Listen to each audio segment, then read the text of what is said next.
Holidays-nale, adu namma GT Holidays da. GT Holidays, South India's #1 travel brand. You know you are special when you're with GT Holidays. Madurai பாரபத்தியில் லட்சக்கணக்கானோர் திரண்ட தாவேகா மாநாட்டு வளாகம் தற்போது உடைந்த சேர்கள், சிதறி கிடக்கும் காலணிகள், குப்பை கூளங்களோடு காட்சியளிக்கிறது. இது தொடர்பாக களத்திலிருந்து நமது செய்தியாளர் சுரேஷ் அளித்த கூடுதல் விவரங்களை பார்ப்போம். தமிழக வெற்றி கழகத்தின் 2வது மாநில மாநாடு மதுரை மாவட்டம் பாரபத்தியில் நேற்றைய தினம் நிறைவடைந்தது. இந்த மாநாட்டிற்கு லட்சக்கணக்கான தொண்டர்கள் வருகை தந்திருந்தார்கள். மாநாட்டில் விஜய் அவர்கள் சிறப்புரையாற்றியிருந்தார். இந்த நிலையில் இந்த மாநாட்டு திடல் தற்போது எப்படி இருக்கிறது என்பது குறித்து நாம் நேரடியாக பார்த்துக் கொண்டிருக்கிறோம். மாநாடு நடைபெற்ற இடத்தில் மக்கள் வெள்ளம் அதிகமாக குவிந்திருந்தது. குறிப்பாக விஜய் அவர்கள் நடந்து வந்த அந்த ரேம்ப் வாக் பகுதியை சுற்றிலும் ஆயிரக்கணக்கானோர் ஒரே பகுதியில் குவிந்து காணப்பட்டனர். இதனால் அந்த இடத்தில் ஒரு கூட்ட நெரிசலே ஏற்பட்டது. அதே வேளையில் அவருடைய தொண்டர்கள் பலரும் விஜய் அவர்களை நேரடியாக பார்க்க வேண்டும் என்பதற்காக இருக்கைகள், அதாவது சேர்கள் மீது ஏறி நின்று பார்த்தபோது இங்கிருந்த ஏராளமான சேர்கள் உடைந்து சேதமடைந்து கிடக்கின்றன. நாம் பார்த்து கொண்டிருக்கிறோம். ஒளிப்பதிவாளர் மகேஷ் காட்டக்கூடிய காட்சிகளிலே தெரியும். இங்கே கிடக்கக்கூடிய சேர்கள் அனைத்துமே உடைந்த சேர்கள். இந்த ஒவ்வொரு சேரிலும் பல இடங்களில் உடைப்புகள் ஏற்பட்டிருக்கின்றன. குறிப்பாக அந்த சேருடைய அடிப்பகுதியை காணவில்லை.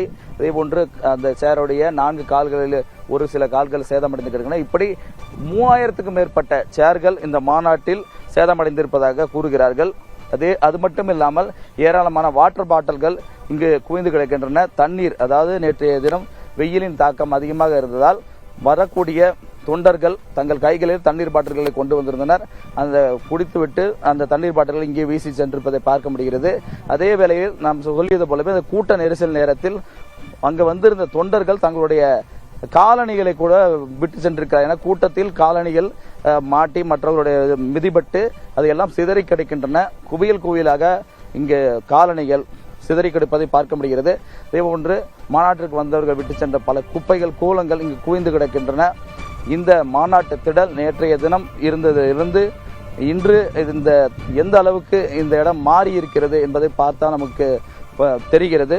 குறிப்பாக நான் பார்த்தோம் என்றால் ரேம்ப் வாக் அருகே இருக்கக்கூடிய பகுதியில் இருந்த இரும்பு தடுப்புகள் கூட உடைந்து சேதமடைந்திருக்கின்றன. பல இடங்களில் இரும்பு தடுப்புகளும் உடைந்திருக்கின்றன. அந்த அளவுக்கு இந்த மாநாட்டிற்கு வந்த அந்த தொண்டர்களுடைய ஆக்ரோஷத்தையும் அதோட உற்சாகத்தையும் விகுதியையும் பார்க்க முடியும். நான் பார்க்கிறோம். இது ஒரு இந்த தடுப்பு எந்த அளவுக்கு வளைந்து நெளிந்திருக்கிறது, அப்ப எந்த அளவுக்கு இதில் கூட்டம் அலைமோதி இருக்கிறது என்று பார்க்க முடியும். இன்னொரு தடுப்பை நாம் பார்த்தால் தெரியும். இது முழுமையாக உடைந்து சேதமடைந்து இருப்பதை நாம் புரிந்து கொள்ள முடிகிறது. இப்படி இந்த மாநாட்டில் ஒருபுறம் மக்கள் வந்து அவருடைய தொண்டர்கள் இந்த மாநாட்டை அவர்கள் ரசித்து அந்த நேரடியாக விஜய் அவருடைய அந்த உரையை கேட்டிருக்கிறார்கள், நேரடியாக பார்த்திருக்கிறார்கள். ஆனால் அதன் பிறகாக இந்த இடம் முழுவதுமே ஒரு குப்பை மேடு போல் மாறிவிட்டது என்றே சொல்ல வேண்டும். பல லட்சம் மக்கள் வரக்கூடிய இடங்களில் இது போன்ற நிகழ்வுகள் இருக்கத்தான் செய்யும் என்றாலும் இந்த இடங்கள் நமக்கு சாட்சிகளாக இருக்கின்றன. கொடை கொண்டு வந்த குடையினுடைய அந்த பகுதி, கைப்பிடி பகுதி மட்டுமே காணப்படுகிறது. மற்றவையெல்லாம் சிதறி எங்கெங்கோ காணாமல் போயிருக்கிறதை பார்க்க முடிகிறது. இப்பொழுது நாம் பார்க்கக்கூடிய அந்த காட்சிகள் மாநாட்டினுடைய மறுபுறம். மாநாடு நிகழ்வு எந்த அளவுக்கு ஏற்பாடுகள் 1 மாதம் 2 மாதங்கள் நடைபெற்றாலும் அதன் பிறகாக இங்கு கிடைக்கக்கூடிய காட்சிகள் என்பது மாநாட்டினுடைய அடுத்த கட்ட வேலையை காட்டுகிறது. அது மட்டும் இல்லாமல் இங்கு இருக்கக்கூடிய போடப்பட்ட ஏற்பாடுகள், சேர் உள்ளிட்டவைகளை அப்புறப்படுத்தும் பணியில் தொழிலாளர்கள் ஈடுபட்டுக் கொண்டிருக்கிறார்கள். Holidays-nale, adu namma GT Holidays da. GT Holidays, South India's #1 travel brand. You know you are special when you're with GT Holidays.